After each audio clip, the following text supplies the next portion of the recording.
Crucemos a la otra orilla. Bienvenidos una vez más a un episodio de Crucemos a la otra orilla. En esta ocasión no va a ser como diferente a las ocasiones anteriores. Tenemos un invitado de lujo, José Manuel Menegaso, más conocido en el mundo como Men. Sí. Esta ocasión es diferente porque yo la verdad es que no he tenido mucha oportunidad o mucho chance de hablar con Mene a lo largo de la historia. Pues nos estamos conociendo, así que es un episodio muy orgánico, pero muy intenso. Yo te agradezco la oportunidad, Mene, por estar aquí. Bienvenido. Y como recién dije en el episodio anterior, yo digo bienvenido al episodio, pero yo soy bienvenido a cada casa. Gracias por abrir las puertas de tu casa para poder grabar este episodio. No, hombre, al contrario, gracias. Qué alegre tenerte aquí, qué bueno. Y como bien decís, yo creo que va a salir muy natural esto, porque nos hemos conocido en línea, en persona muy poco, pero me alegra estar aquí, te agradezco ahí la invitación. Siempre sos bienvenido. Muchísimas gracias. Pues para que todo el mundo sepa, José Manuel Menegaso es un administrador de empresas que ha trabajado en el sector financiero durante muchos años, pero actualmente es el director de Juvid, que es Juntos por la Vida, es un apostolado de la Iglesia Católica. ¿Cuántos años tiene Juvid ya? Bueno, ya Juvid oficialmente este año, en noviembre, el otro mes, vamos a 13 años. A 13 años desde que se fundó y somos una asociación ya sin fines de lucro, o sea, con personalidad jurídica. Eso fue a partir de 2017, como asociación ya oficial, digamos, sí, pues, como movimiento desde 2011. 2011, wow. O sea, es un movimiento, para los que no lo conocen, Juntos por la Vida, que son de los movimientos necesarios dentro de la iglesia porque están dando la lucha para defender la vida, pero desde una perspectiva bastante positiva, ¿verdad? Porque justo eso hablábamos con Meni antes de iniciar. Estamos dando un mensaje positivo para animarlos y para seguir adelante. Entonces, para entrar un poquito en contexto, Meni, ¿quién es José Manuel Menegaso? ¿Cómo se desarrolla en su juventud, en su vida? ¿Dónde tenés ese encuentro personal con Jesucristo? Sabes que esa pregunta la he recibido otras veces y siempre me deja pensando así, ¿cuál fue ese momento medular? Pero una historia así muy resumida. Nazco y crezco en un hogar católico de nombre. No fuimos una familia practicante hasta mucho tiempo después. Entonces, mi infancia, mi adolescencia con un catolicismo, como digo, de nombre. ¿Qué momento se vuelve o en qué momento se identifico yo en mi vida que ya tengo un acercamiento, tengo un encontronazo con Cristo? Yo más o menos lo identifico entre los 16, tal vez a los 19, digamos, que no fue una situación específica la que a mí me tocó como para decir, quiero practicar ahora mi fe con convicción, sino que fue una serie de sucesos que se fueron dando a lo largo de unos 3 años, donde cada vez me iba haciendo clic una que otra cosa, y esto más. En mi casa todos van teniendo un proceso de conversión sincero, mis hermanos, mis papás. Yo fui el último de mi casa, de hecho. Ah, qué alegre. Pero ir viendo el cambio en ellos, e ir viendo cómo ellos iban encaminando su vida hacia cosas buenas, cómo iban cambiando muchos vicios o situaciones que había que cambiar, me va llamando la atención y me voy acercando. Y la fe también me entró por el conocimiento. Fui mucho de empezar a investigar, a leer, a averiguar. Y hay un momento que como te digo, tal vez no un momento muy específico, pero hay una parte cuando yo tenía unos 19 años donde yo me doy cuenta, después de empezar a leer de la Biblia, empezar a ver santos, vidas de santos, donde caigo en cuenta y digo, esto es lo que nos pide Dios, ¿verdad? Esto es lo que nos pide Cristo. Y hay un punto ahí donde digo, esto es lo que quiero. O sea, sí, esto es. Y a partir de ahí todo empezó a moverse en torno a ello. Más o menos, sí, 2006, 2007, podría decir, yo ya tenía una convicción de que quería la santidad. Pero fue este proceso, como te digo, de pequeños sucesos. No fue un Damasco como el de Pablo, claro, digamos. No me pasó así a mí, sino que fue como poco a poco ir viendo los cambios que miraba alrededor, sobre todo en mi núcleo. Y Dios iba haciendo su obra también, iba tocando con distintas cosas y eso me fue haciendo, en mi rompecabezas mental me fue haciendo clic. O sea, todo casaba y dije, esto tiene que ser. Tampoco fue un suceso que yo te dijera algo muy trágico que me dio una conversión. No fue así como me pasó a mí. ¡Hala, qué maravilloso! Sí, porque normalmente nos pasa eso, yo contaba en unos episodios anteriores, que para mí sí fue muy puntual, a los 16 años, en una oración, en familia, y para mí sí fue un parteaguas, o sea, fue un antes y después, que de pronto, como normalmente muchos tienen la dicha que van a un retiro y pasa esto, al menos los que tienen marcado, para mí no, porque era una oración en familia que hicieron al final, y yo simplemente empecé a darme cuenta de los frutos. Yo tenía una vida depresiva y me di cuenta que conforme pasaron los meses, yo ya no estaba depresivo. Y entonces dije, quiero entender qué está pasando acá. De ahí viene una enfermedad de mamá y por eso nos convertimos. Pero qué interesante tu testimonio, porque eso también me hace recordar que cuando yo entro a una comunidad, mis papás estaban yendo a otra y pues bueno, me dijeron en algún momento, mi viejito que en paz descanse, no vayas a ser candil de la calle y oscuridad de la casa. Y era un choque hasta que ya estábamos en la misma comunidad, como que empezamos a caminar dentro de la fe. Y a partir de ese, qué interesante, porque a mí si algo me gusta es eso, y creo que vamos a hablar bastante de este tema hoy, la investigación.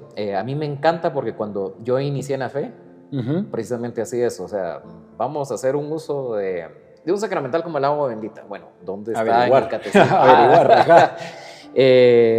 También tuve la dicha que cuando iniciamos en el Colegio Betania, Sor María de Lourdes, que en paz descanse, trajo una persona muy instruida. Entonces empezamos a ver el Primado de Pedro y esta persona nos daba algunos numerales de Código de Derecho Canónico y entiendo que existe una normativa, una legislación y entonces es, ok, si eso es así, entonces vamos a confrontar.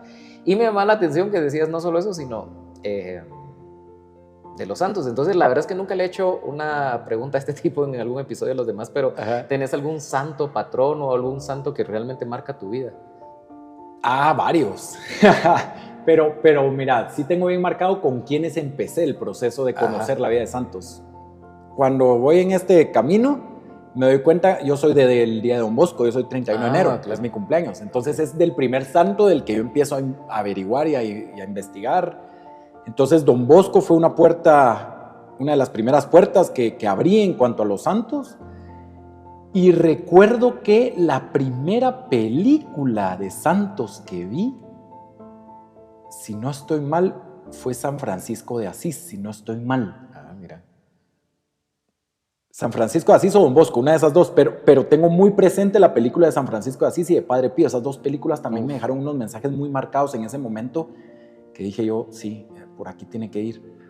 Pero básicamente ellos, y la otra que no es santa ahorita, es sierva de Dios, que ha marcado mucho parte de la espiritualidad que trato de seguir, ha sido una italiana que se llama Luisa Picarreta. Ella es sierva de Dios, está en proceso, ha sido todo un tema en la iglesia, pero me nutrí mucho de ella también en todo esto. Entonces es una espiritualidad que sigo bastante, digamos, lo que ella plantea, la divina voluntad. Dentro de la iglesia, en este tema ha habido muchos, ¿cómo decirle? Ha habido muchas ramas bien dirigidas, muchas mal dirigidas. Entonces, dentro de la iglesia siempre ha sido motivo de mucha investigación, lo cual está bien y lo tienen que seguir haciendo. Pero sí me he tratado ellos fueron los principales, Don Bosco, Padre Pío, San Francisco de Asís, y a partir de ellos empiezo a investigar de muchos otros más. Y de algunos tengo cosas muy marcadas y algunos tal vez menos conocidos que me marcaron, como un San José de Cupertino, por ejemplo. Es una historia impresionante y ahí terminaba de ver que la santidad realmente es para todo. Es que eso es lindo. La verdad es que si algo hay hermoso en la iglesia es que hay muchos ejemplos y en los grupos juveniles hay de todo tipo. Motivar mucho esto, la lectura. Yo recuerdo que el primero con el que tuve contacto fue con el Padre Pío. Y me encanta ese tipo de espiritualidad que es bastante reservada, a pesar de que estuve en un movimiento carismático. Mi formación de lectura, me encantan los libros ascéticos. Entonces empecé con un Peregrino Ruso, con Afilocalia, luego pasé a algo más contemplativo, Silencio en Llamas, ahora estoy leyendo Evagrio Póntico.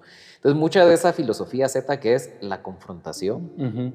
Y yo creo que en estos días, estoy tratando de hacer como una apertura a lo que vamos a hablar, pero muchas veces dentro de la iglesia nos hemos protestantizado y queremos tirarle la culpa solo al demonio, al diablo, y dejamos de confrontar realmente lo que dejamos dentro de nosotros y lo que vamos alimentando. Cuando hablamos de este podcast que se llama Crucemos a la otra orilla, es mucho de entender de pronto que Jesucristo hace un llamado. En primer lugar, llama, que esto a mí me encanta, ¿verdad? Porque llama a los pescadores, que son la gente más común y corriente en ese momento.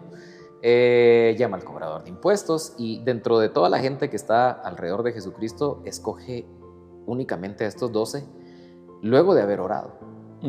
Y qué difícil de pronto es analizar eso, ¿verdad? Que Dios nos elige sabiendo nuestras falencias, sabiendo nuestras debilidades, y aún así nos da una oportunidad.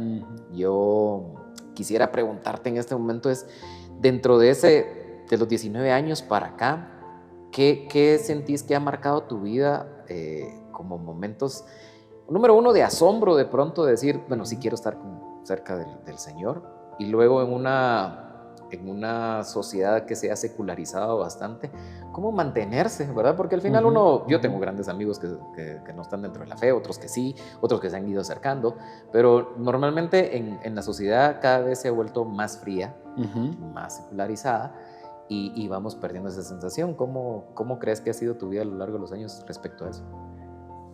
A ver, tal vez lo que a mí me ha convencido, vos mencionabas un poco de esto, y yo lo mencionaba también al verlo en mi familia, vas viendo el cambio positivo que vas teniendo, y vas viendo el cambio en uno mismo. Conforme yo me fui acercando, empecé a querer seguir el camino de Dios. Vas notando que tu vida va tomando otro giro, que te está tocando renunciar a muchas cosas, que es difícil. Y más en mi contexto, que ya hablaremos un poquito más adelante, yo venía de una vida muy mundanizada, digamos, donde vicios existían muy a mi alrededor. Yo incluso, luché con el tema de la pornografía más de 15 años, con salir de este vicio. Entonces, vas viendo cómo vas teniendo cambios en tu vida en todos estos aspectos, vas viendo cómo también en tu corazón, eso es algo que yo siempre lo explico así, porque mucha gente que me conoce hace mucho tiempo y sabía las trastadas que yo hacía, me dice, ¿pero qué fue al final? Y yo les digo, mira, no sé cómo terminar de explicarte, pero vas sintiendo un fuego interno que cada vez se va haciendo, como las llamas son más fuertes, y te das cuenta que es lo que anhelas en el fondo. Y eso lo descubrí también, tal vez metiendo un poquito a este vicio que fue con el que más luché, el tema de la pornografía. En el fondo te vas dando cuenta que querés valores nobles, pero esa fuerza o esa pasión la estás encaminando muy mal, ¿verdad? Y yo me daba cuenta que al final todos buscamos el amor, todos buscamos la felicidad, pero ¿por qué no estaba yo obteniendo esos resultados con lo que hacía? Y me voy dando cuenta que Dios sí que te lo va dando, pero obviamente eso significa renunciar a muchas cosas. Dentro de ella, renunciar a la pornografía me tocó a mí, pues definitivamente. Era algo que era un antivalor para encontrar el verdadero amor. Pero si algo sí le doy gracias a Dios es que en todo ese proceso, desde los 19 años en adelante, bendito Dios, no sé por qué, pero nunca he puesto en tela de juicio, no me ha costado creer que lo que me diga Dios es cierto. Digamos, mira, hay que renunciar a esto. O sea, para mí era muy claro, tenés que renunciar a la pornografía, tenés que renunciar a tener relaciones sexuales, tenés que renunciar a todo el ciclo vicioso que la pornografía te trae. Claro. Y para mí era, sí, tengo que hacerlo. Ahora, lo complicado es hacerlo, ¿verdad? Pero nunca fue una lucha de decir o de querer autojustificarme solo por esta vez o solo. No, era, tengo que hacerlo. O sea, si Él me lo está pidiendo, tiene que ser lo mejor. Pero tengo que poner yo los medios y Él me va a dar la gracia. Y entonces, en esa disposición tal vez donde yo soy de los que si me meto a algo, me meto de lleno. No soy de los que le gusta estar a medias. Entonces por eso a veces la pienso mucho. Digo, ¿me voy a meter o no me voy a meter? Entonces yo vi que este camino no era tan fácil. Sí, seguro. Yo dije, ¿me meto o no me meto? Pero esto va a ser lo mejor para mí. Tirémonos de cabeza. Entonces en ese meterme de lleno era como, iba descubriendo más, iba entendiendo más y decía, sí, tengo que renunciar a esto. Y a veces ese proceso de renuncia puede ser difícil porque uno solo ve el sacrificio que le toca, pero no te das cuenta todo lo que estás ganando. Entonces ese era el foco, ¿qué estoy ganando? Y eso me motivaba, sí, tengo que salir de esto no me va a dejar. Y fue como un proceso desde los 19 años en adelante, o desde esa etapa, digamos, donde esa era mi visión, ver cada vez renunciar a aquello que no me permitía descubrir o alcanzar tal vez lo que el corazón quiere en el fondo. Amor, felicidad, paz, que al final de cuentas el único que te lo puede dar completamente es Dios. Ningún ser humano te va a poder llenar esas expectativas. Ni Erika, que es mi esposa y que la amo con todo mi corazón, ni ella las va a poder llenar, solo Dios. Entonces ese es el amor que quiero. Y obviamente eso te lleva vos lo decías, a confrontarse a uno mismo y ser sincero con uno mismo, decir, falta mucho, pero esto es. Entonces ha sido esa lucha constante y a la vez vas viendo cómo Dios te da la gracia y vas descubriendo dentro de ti que o te vas dando cuenta que sos más feliz cada vez y que descubrís más a pesar de tu miseria, porque vas viendo más miserias, ¿verdad? Sí, pero a pesar que vas viendo más miserias y a veces más oscuridad de repente, te das cuenta que el amor de Dios es más grande, te das cuenta que su misericordia es mucho mayor que mi pecado y eso es lo que me ha mantenido siempre de frente a decir, esto es lo que quiero, o sea, quiero corresponderle también ya a su amor, ya no solo buscarlo como alguien que me da, sino yo tengo que corresponderle, quiero. ¿Y dónde nace este proyecto Juvid, para entender? Y Juvid nace en 2011, ya estando, para 2011, ¿cuántos años tenía yo? Ya 24 años, o sea, ya había pasado, y nace en la parroquia del Señor de Esquipulas, en Carretera El Salvador. Yo era parte de la pastoral juvenil. Ok. Y una amiga se acerca y me decía, mira, hablemos de temas de sexualidad con los jóvenes, porque esto te va a pegar de una u otra forma, a todos nos afecta en la vida y nadie te lo habla como debe ser. Yo dije, completamente, si a mí me lo hubieran hablado bien desde pequeño, ¿cuántos problemas me hubiera ahorrado? Y le digo, entrémosle, pero formémonos bien. El tema del conocimiento, formémonos bien, porque si vamos a ir a hablar, tenemos que saber de lo que vamos a hablar. Y entonces en ese formarnos, nos topamos mucho con el mundo de pro vida, pro familia, y vamos viendo todo lo que había detrás de eso. Y yo le decía, mira, hablemos de sexualidad, definitivamente esto los jóvenes necesitan saberlo, pero hablemos de estos otros temas. La gente no sabe todo lo que está pasando alrededor del aborto, alrededor de la eutanasia, alrededor de la ideología de género y todos estos temas. La gente no sabe, solo nos están bombardeando y nos estamos comiendo el cuento. La gente tiene que conocer.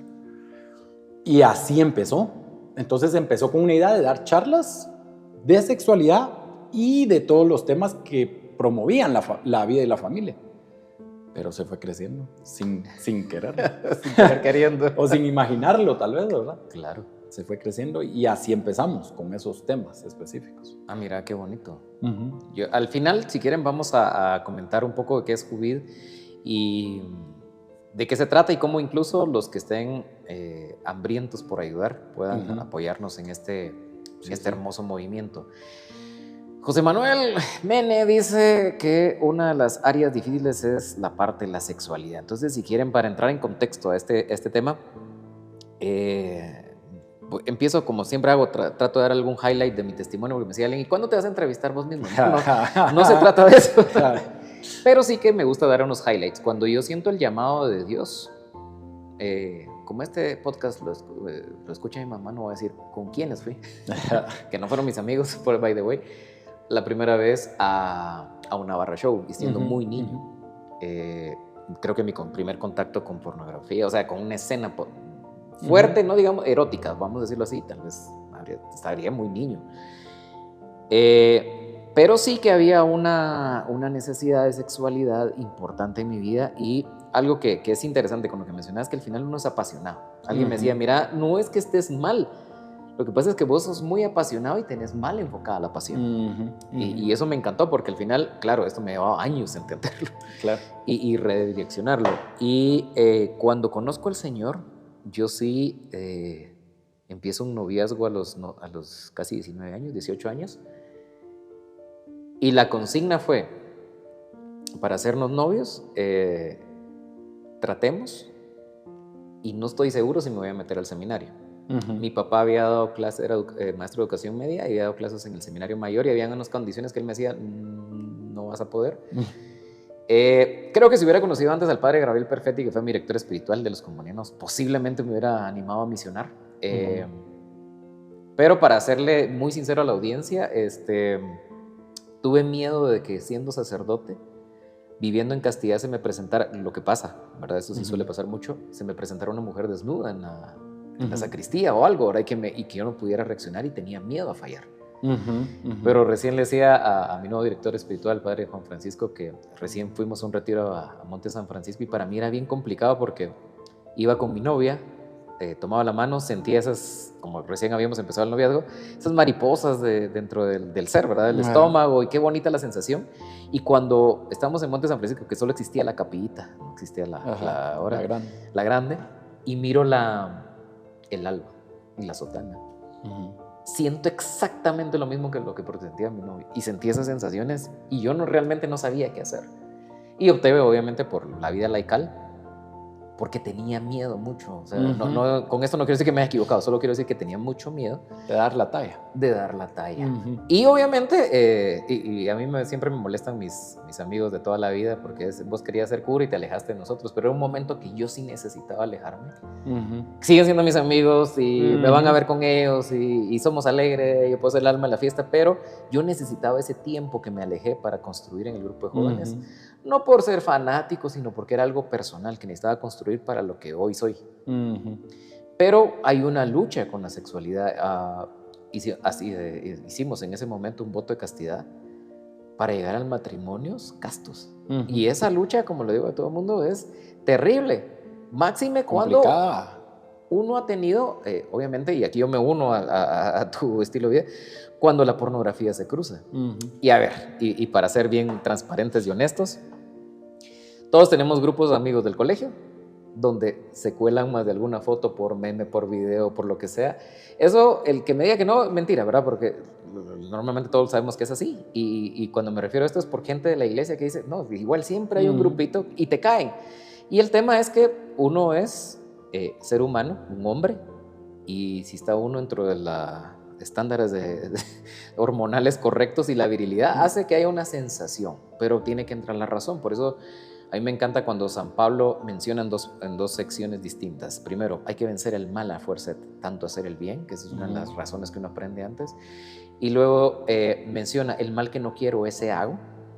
Y me encanta en 2 Corintios capítulo número 12, cuando habla del aguijón, que los agiógrafos no definen si es una enfermedad, si es un pecado, etcétera, pero hay una faltante, digamos, dentro de la santidad. Y estamos hablando en 2 Corintios que ya Pablo ha vivido una vida y un hombre recio, un fariseo, o sea, que aprendió siendo fariseo a vivir la ley como corresponde. Pero la sexualidad a lo largo de la historia ha sido un tema importante. Un Sansón pierde su consagración. Por eso, un Salomón que dice, viven la vida loca.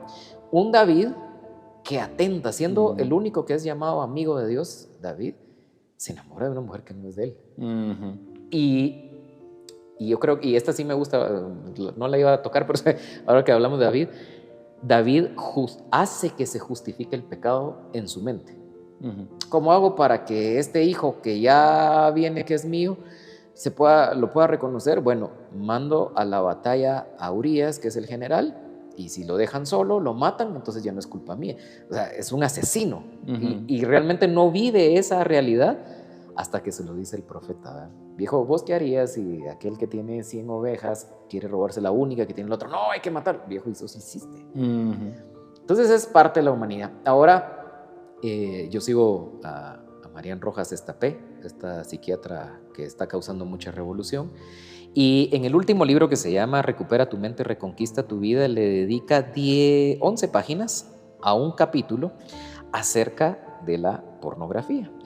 Justo en el capítulo número 3 se llama Dispensadores automáticos de afectos y nombra un subtítulo como Porno sin fronteras y empieza a dar unas estadísticas. Entonces a mí me gustaría de pronto, Mene, que hoy sí entremos de lleno al tema de la porno. ¿Qué es eso que decís que te toca vivir con la pornografía? Me atrevo a decir una de las peores adicciones en el siglo XXI, de las más difíciles, porque aparte hay dentro de la sociedad cierto escepticismo de que sea malo. Mucha gente cree que no tiene nada de malo y lo que lo hace malo es tu tabú religioso, digámoslo así. Y hoy sí ya se ha demostrado de muchas formas cómo le afecta a tu cuerpo, cómo le afecta a tu cerebro, cómo afecta tu visión de la sexualidad, tu afectividad. O sea, sí afecta, pero ¿Cómo entro en este mundo? Mi primer contacto con la pornografía es a los 9 años. Todavía, imagínate el impacto que causó para mí ese primer contacto, que todavía recuerdo en dónde fue, todavía recuerdo el momento, fue en la noche y me acuerdo en la casa de mi abuela viendo televisión. Y me acuerdo porque unos amigos me dijeron qué canal tenía que poner y a qué horas. Todavía me acuerdo muy bien de todo eso. Sí, bueno. O sea, todavía hay cosas que hay que terminar de sanar, ¿verdad? Claro, y hombres que están escuchando dirán, era tal. Te aseguro. Probablemente. Y que tenés que terminar de sanar, pero hoy lo veo en retrospectiva y digo, claro, ¿qué impacto me causó a mí ese primer momento? Y claro, sos un chavito de 9 años, tenés el cerebro súper inmaduro. Totalmente. En estudios, cuando uno ve estudios de psicólogos, psiquiatras, o que algunos te dicen que el cerebro del hombre desarrolla hasta los 25 años, otros que hasta los 30, que a veces más, ponerle una media entre 25 y 30, correcto, tenés 9 años y empezás a meterle estas imágenes que te causan un impacto que hasta a nivel hormonal, a nivel dopamina y demás, empieza a tener un desequilibrio. Obviamente te atrapa, ¿no? Totalmente. Entonces, me atrapó desde entonces. Yo no tenía una base de qué era la sexualidad humana más allá de la propia experiencia de entenderme hombre y saber que había mujeres, y simplemente te viene lo que decimos, hay una pasión interna en cada persona, pero no tenía yo un tipo de educación en casa sobre sexualidad y afectividad, y menos tampoco donde estudiaba. Entonces, a partir de esos 9 años, ¡pum!, me atrapa desde esa primera imagen. Y a partir de ahí quiero conocer más, quiero ver más de pornografía, empiezo a engancharme más, empiezo a buscar formas de ver, porque no existían estos aparatos como hoy que tenés el internet a un clic y te puede salir lo que querrás. Antes no era así. Y desde muy temprana edad recuerdo incluso algunos momentos lo que le llaman el craving, o ese sentimiento de ansiedad por querer ver y buscar la forma de ir a ver. Y bueno, se fue desarrollando así a partir desde ese entonces también una vida muy desordenada en el aspecto sexual desde muy temprana edad. Entonces, no hice yo nada para corregirlo. En el fondo sabía que estaba mal. Lo sabes, conscientemente sabes, sí, cuando algo no está bien. Totalmente. No necesitaba, mi primera comunión había sido suficiente para hacerme entender que estaba mal, pero igual yo no practicaba, pero lo sabía. Entonces, cada vez el consumo es mayor, llega un punto que se vuelve diario. Y llegan momentos, episodios ya mucho tiempo después, donde me empiezo a dar cuenta que yo no soy capaz de muchas cosas y empiezo a atar cabos, que es por la pornografía. Por ejemplo, yo no era capaz de establecer una relación sentimental con compromiso, digámoslo así. En el momento que yo miraba un compromiso o miraba que ya iba a ser un paso más formal, más serio, siempre veía cómo salirme de. En el momento que me sentía más comprometido sentimentalmente, y me di cuenta que ese miedo venía por la pornografía. La pornografía te da una sensación de todo al instante, todo al placer, sin esfuerzo, sin mayor involucramiento. Cuando te vas topando con tus sentimientos de que sí te involucras sentimentalmente con alguien, de alguna forma era un poco tenerle miedo a eso. Me voy topando también con que vas materializando o instrumentalizando a casi todas las mujeres en tu mente.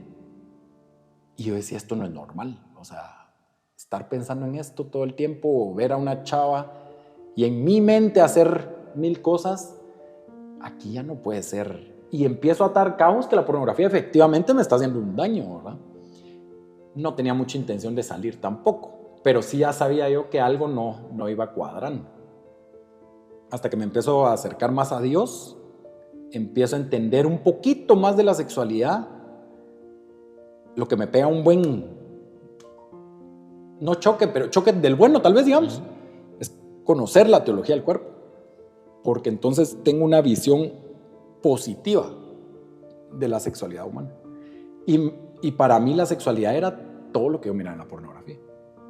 Incluso es un tema que yo no quería hablarlo con nadie más que no fueran mis amigos que estaban metidos igual que yo.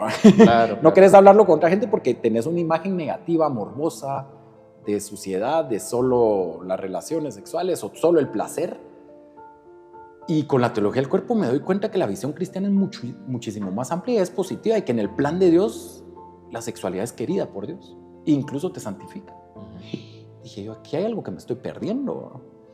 Entonces hasta ahí termino de encontrar como ese motor que me dice, tenés que salir de esto. Porque siempre digo, cuando a un joven le decís no hagas, por naturaleza rebelde lo va a hacer. No hagas esto. Ahí ven en qué momento lo hago. Claro, por supuesto. Venía a tal hora, regla que te ponían en la casa. Si no entendías de fondo por qué la ponían, la terminaba rompiendo. Claro. Siempre. Entonces aquí era no ver pornografía, pero igual no me importaba tanto. Ahora era entender, tu sexualidad está llamada a algo mucho más grande y la estás reduciendo. Y la estás reduciendo totalmente y no te estás dando cuenta. Entonces dije, tal vez aquí sí ya vale la pena cumplir la regla, entender el espíritu detrás de la regla. Le digo yo, no solo la letra, porque la letra mata. El espíritu vivifica, dice San Pablo. Pero entonces empiezo a tener una visión positiva de la sexualidad. Me doy cuenta que en el plan de Dios está. Él lo quiere. Y digo, entonces esto no puede ser malo. Yo soy el que está arruinándola aquí. Y ahí es donde empiezo a decir, es hora de empezar a hacer un cambio acá.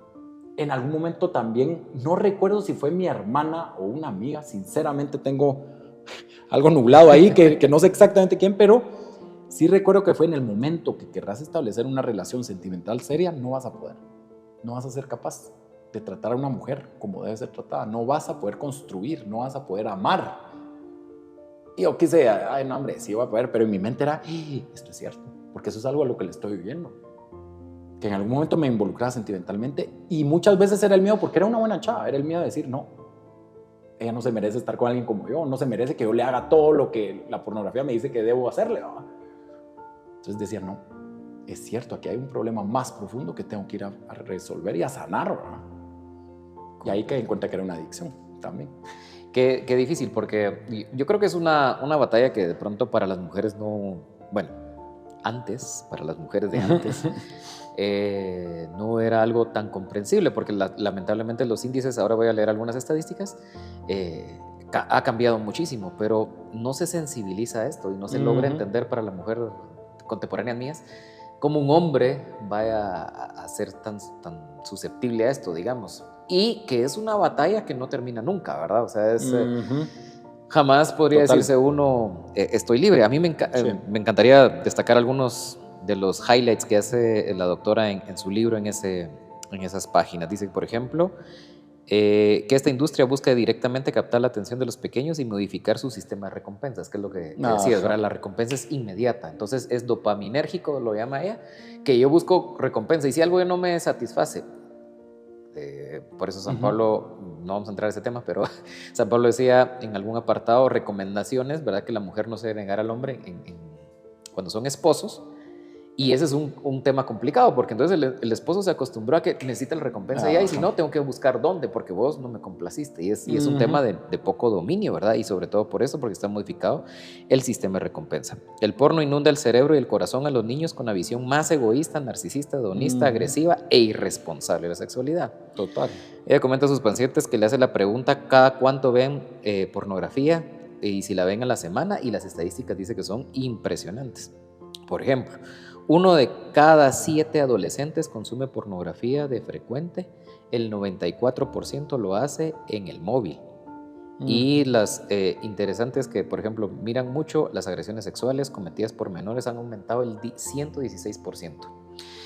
En los últimos 5 años, el 88% del contenido sexual que circula por las redes muestra agresiones físicas o contenido delictivo, y el 39% contenido verbal agresivo. El 76% de los adolescentes en España consume sexo que lo denominan como duro. Y según el doctor Miguel Ángel Martínez González, catedrático de la Universidad de Navarra y profesor de Harvard, dice que existen 140 millones de búsquedas al día de porno en internet. Y según el portal Dale una vuelta, a la edad de inicio en los jóvenes en España desde los 11 años, el 93% de los chicos y el 62% de las chicas consumen contenido pornográfico con frecuencia. Entonces, cuando uno mira estas estadísticas es terrible, y a mí me llamó la atención porque cuando sale efectivamente, como mencionabas antes, había que buscar un videocassette. Bueno, no sé si en tu época, que te llevo algunos años. No, pero eran revistas o eran los métodos más tradicionales. Los métodos más tradicionales. Y había que, por ejemplo, en un videoclub había que sobornar al videoclub para que te alquilara la... Bueno, Cuando llega el internet, yo me acuerdo de mi primer contacto con el internet ahora monetiza, pero en ese momento no, la gente subió cualquier cosa. Y para mí la pornografía era un hombre y una mujer, que era como inició en los 70s y 80s de una forma normal. Cuando se abre el internet empiezan a ver unas cosas impresionantes que de verdad, como decís, yo tengo marcado algunas cosas que vi por primera vez, que dije, sí existe el término zoofilia, sí existe el término necrofilia. Claro. Y me llamó mucho la atención porque luego crecen estas industrias, que la doctora incluso tiene la osadía, por así decirlo, de nombrarlas, los portales de pornografía más grandes, y eso empezaron a subcategorizar. Y uno como que se acostumbró a las categorías. Cuando yo vi aquella película de Nicolas Cage que se llamaba 8 milímetros, donde secuestran a una niña, me di cuenta que detrás del mundo de la pornografía, lo que uno mira en un portal, hay una cosa terrible. O sea, empezaba a ver los niveles en esa película, lo muestra de una forma impresionante hasta que llegan al momento de esta niña que es secuestrada. Y estamos hablando de los inicios de los 2000, y porque simplemente querían ver cómo la asesinaban mientras tenían un acto delictivo. Y luego, pues obviamente cuando sale recientemente un Sound of Freedom, le cuenta a la gente de una forma más estadística qué es lo que está pasando. Pero es algo con lo que no nos queremos sensibilizar porque lo omitimos, nos damos como por cabida. Por eso me interesa mucho, digamos, lo que hacen ustedes como Juvid, y que tengas la apertura a hablar de este testimonio tan fuerte, porque ¿cómo has visto a lo largo de los años, digamos, esta afectación con los chicos con los que te toca tratar? Mira, es bien preocupante porque decías una estadística que decía que a los 11 años, hay estudios que también indican que han encontrado a los 8 años, la edad promedio del primer contacto, pues, claro. 8 años, o sea, estamos hablando... ¿Qué hacía uno a los 8 años antes? No andabas con celulares, no andabas viendo todo esto, y a veces sin buscarla les llega, ¿verdad? Lo de las mujeres también es preocupante. Si bien la pornografía, o sea, ojo, de una vez dejando en claro que ningún tipo de consumo es bueno, ni la promovemos de ninguna forma, al contrario, pero es un producto que está hecho para el hombre. Claro. O sea, es un producto para consumo del hombre. Correcto.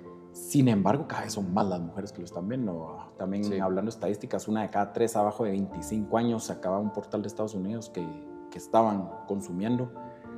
Entonces decís, estamos teniendo un problema bien complejo que se está complicando cada vez más porque cada vez son más los niños, no jóvenes, los niños. Que están entrando a este mundo, y como me pasó a mí, les está pasando que te engancha de entrada por el sistema de recompensa, por la dopamina, por la delta fosb, por 1000 cosas en tu cerebro que no puedes controlar y que te enganchan. Y estamos viendo muchos casos. En Juvid tenemos un programa que es para ayudar a la gente a salir de la pornografía, se llama Curso Libérate. Dale un giro de 180 grados a tu vida y deja la pornografía atrás. Y estamos teniendo muchos casos de gente joven que no logra salir. El curso pues tiene herramientas, tiene formación y acompañamiento. Genial. Y con muchos de ellos, o sea, el acompañamiento es no mucha, tiene que pasar a un psicólogo más especializado. Miren, puede ser caso de psiquiatría incluso. Correcto. Entonces, estamos viendo que gente muy joven está viniendo a pedir ayuda, cosa que antes no pasaba. Qué bueno que se animen, que ese es un primer paso para salir, darte cuenta que necesitas que alguien te ayude. Pero sí ves cómo está secuestrando la mente de los niños y de los jóvenes. En una gran parte las tiene secuestradas. En las charlas que vamos a dar a colegios o a comunidades, casi siempre nos piden este tema. Casi siempre, miren, impartan este tema. Tenemos problemas de esto. Descubrimos esto. Vimos que se compartían fotos. Vimos en un celular descubrieron tal cosa. Entonces sí vemos que la incidencia cada vez es mayor, y cada vez que damos este tema, yo soy uno de los que los da en Juvid, hay más también, ¿verdad? Pero siempre viene gente al final pidiéndote ayuda o preguntando cosas. Mira, y me puede pasar esto, mira, ¿será que esto tiene relación o no? Siempre viene gente preocupada por su consumo. Entonces sí vemos que es bien complicada la situación que están enfrentando. Y una cosa que yo digo, que esto sí es lamentable también, todo es lamentable con la pornografía, sí, que la pornografía se está volviendo el principal educador sexual de los jóvenes y de los niños. No les están hablando en casa no les están hablando muchas veces en el colegio, no les están hablando en las escuelas, no les están hablando a veces en las iglesias incluso. No digo que todos, obviamente hay gente que sí lo quiere hacer, Juvides somos de los que estamos tratando de hacerlo, pero se ha vuelto el principal educador en materia de sexualidad y este es el peor educador que puede tener alguien en sexualidad. Y bueno, y aquí otro comercial. Para los oyentes, ¿cómo no sé? En las estadísticas del podcast he visto que hay gente de México, de Estados Unidos, incluso ha llegado a Canadá y Brasil, alguno nada más de pronto oído, pero van a escuchar dos posturas de la iglesia, y eso sí quisiera decirlo. Ahora hay gente que es un poco más abierta, con la cual yo no comparto, y seguro José Manuel tampoco. Y muchos se preguntarán, bueno, pero entonces, ¿por qué hay estos casos dentro de la iglesia? No, claro, pero no solo dentro de la iglesia católica, dentro de la iglesia cristiana. Y el tema es que como no se han abordado de frente, ¿verdad? Ese es el tema que por eso queremos lanzar en este episodio, es las cosas hay que hablarlas de frente. Yo, por ejemplo, Gilberto, ¿me puedo declarar libre de la pornografía y exento del resto de mi vida? No. O sea, no. Siempre lo he mencionado, ¿verdad? O sea, es muy difícil porque yo como hombre tengo que llevar y librar una batalla interna. Pero te las das de puritano cuando te conocemos. No. O sea, yo obviamente reconozco que tengo una historia algo difícil de que vivir en el día a día. Y como hombre, a mí no me gustan las mujeres, a mí me encantan, ¿verdad? Claro. Y hay una lucha interna, por supuesto. Y vuelvo y repito lo que decía San Pablo, el mal que no quiero de pronto lo hago, pero si no procedo a denunciar lo que está mal en mí o tratar de mejorar, ¿cómo lo logro hacer? Y salir, yo cuando decís qué difícil es salir de esto, pues obviamente lo sé, porque uno empieza a buscar a Dios, trabaja para Dios y de pronto tiene un lastre, ¿verdad? Que viene arrastrando y cómo lo manejo y no lo quiero conversar con nadie porque me da vergüenza. Hasta que uno empieza a romper ese ciclo y pedir ayuda, decir, mira, tengo este problema. Porque mucha gente que no lo habla, pues ahora sí, regresamos a hablar de pedofilia dentro de las iglesias cristianas, no solo la católica, se está hablando de todo, ¿verdad? Vemos este consumo que hay. Vi a una mujer que estaba en el gobierno de México, si no me recuerdo, ahí por Quintana Roo, donde hablaba de este mismo Son of Freedom y las estadísticas terribles.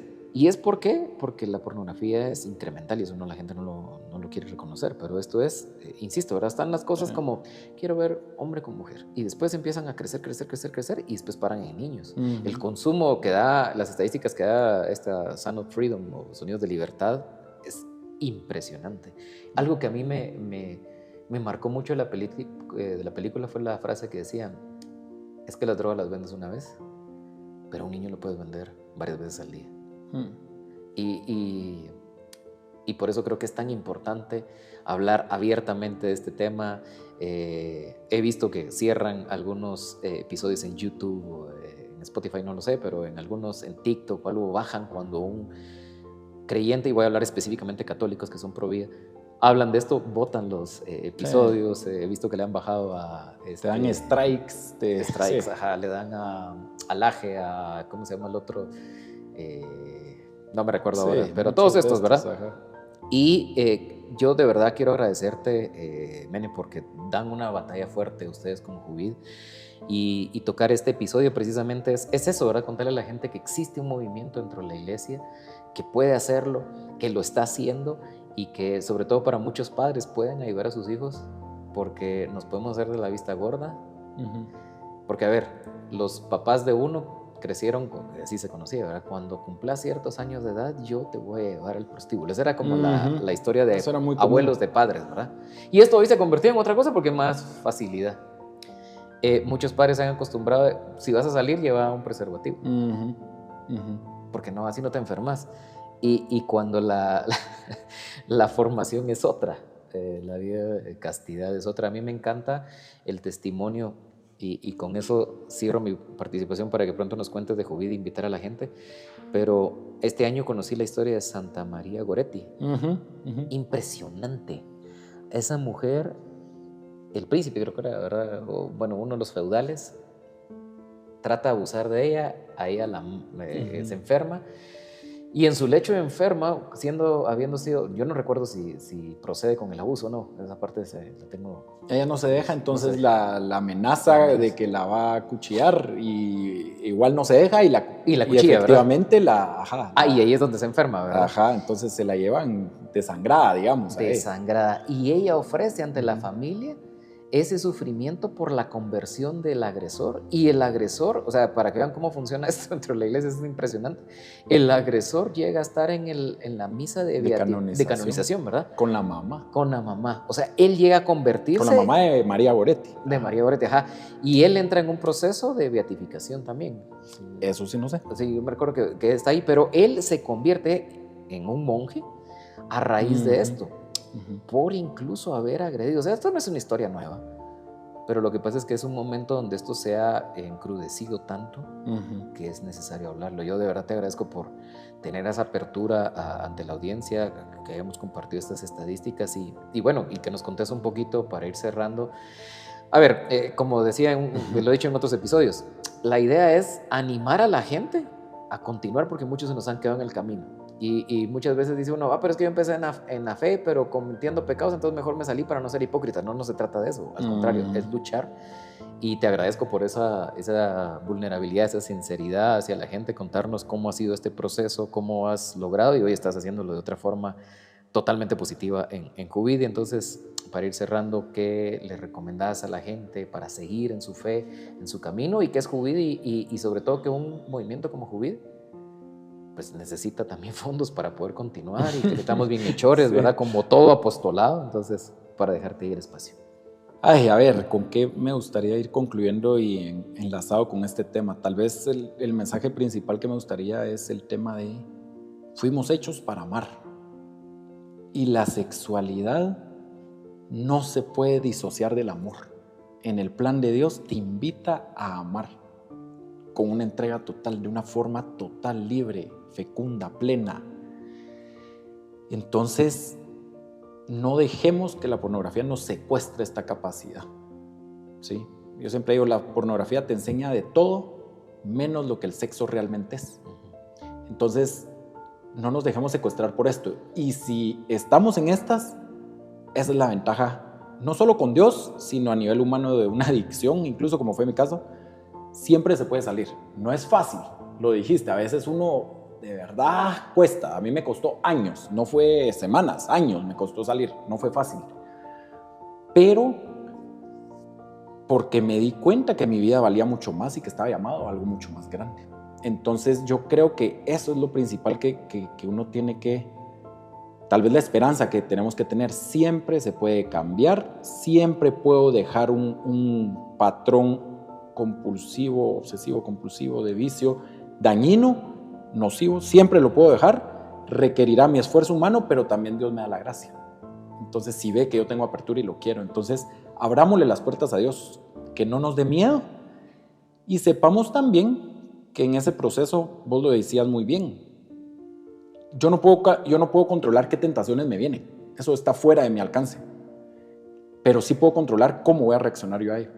Entonces yo puedo controlar el impulso sexual y es un impulso que nunca se va a ir hasta el día que me muera, porque soy un ser sexuado, así de simple. Correcto. Soy un ser sexuado, el impulso sexual estará siempre. Pero si yo sé encauzarlo al servicio del amor, yo voy a saber cuando es una tentación que sé que tengo que frenar, o yo voy a saber cuando me está invitando a un amor verdadero, que claro, tiene su lugar específico con la persona. En mi caso es Erika, mi esposa, y también mi forma de amar a los demás de una forma ordenada, va dentro de lo que es la castidad.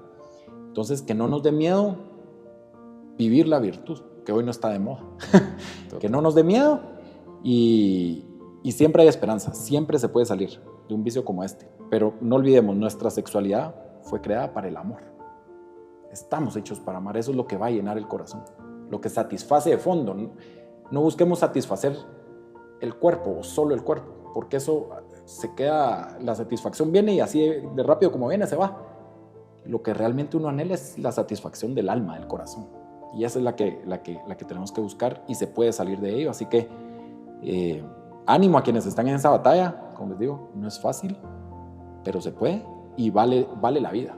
O sea, es tu vida la que está en juego, tu vida sentimental, tu vida de cara a Dios, tu vida de cara a relacionarte con los demás de una forma ordenada, afectiva, sana. Entonces, pues tal vez con esto quisiera cerrar. Y de Juvid, pues que sepan que en Juvid tenemos un programa justo para, como les mencionaba, para ayudar a la gente a salir de la pornografía, porque sabemos que esta es una pandemia. Y tenemos ahí personas capacitadas, psicólogos que dan un acompañamiento profesional y tocamos otros temas que van de apoyo, digamos, temas de sexualidad, temas de teología del cuerpo, temas de salud mental, temas afectivos que ayudan a poder ir reconstruyendo uno su vida para encauzarla al servicio del amor. Así que ahí está Juvid GT, si lo buscan en redes, o juvid.org en la página web, pues podrán encontrar más información, pero ahí estamos queriendo darle una solución, brindándoles alternativas a quienes están metidos en esto y quieren salir. Entonces, les estamos brindando este tipo de herramientas multidimensionales, porque no solo se sale desde una perspectiva espiritual, no solo desde la perspectiva psicológica, necesitas un trabajo integral. Pues muchísimas gracias por tu tiempo, por tu espacio, por compartir esta historia, y ya ven que aquí nos quedamos muy cortos para hablar de este tema. Por favor, síganos en redes sociales. Voy a tratar de dejar en la descripción de este episodio el link para que puedan accesar a Juvid, y sobre todo porque hay estos diplomados importantes de tomarlos dentro de todas las comunidades de jóvenes para poder dar una sexualidad sana y saber cómo hacer el camino. Gracias, José, por haber cruzado a la otra orilla, y será gracias. En otra ocasión que vamos a seguir hablando en la temporada 2 de Juvid, y gracias de verdad por este tiempo. No, gracias, Gilberto, espero que algo de lo que hayamos dejado aquí le pueda servir a la gente. Pero sí, gracias por la invitación. Me alegró estar aquí. Qué alegre, pues bienvenidos a otro episodio más y gracias por cruzar la otra orilla, y nos vemos en el próximo episodio. Que Dios les bendiga.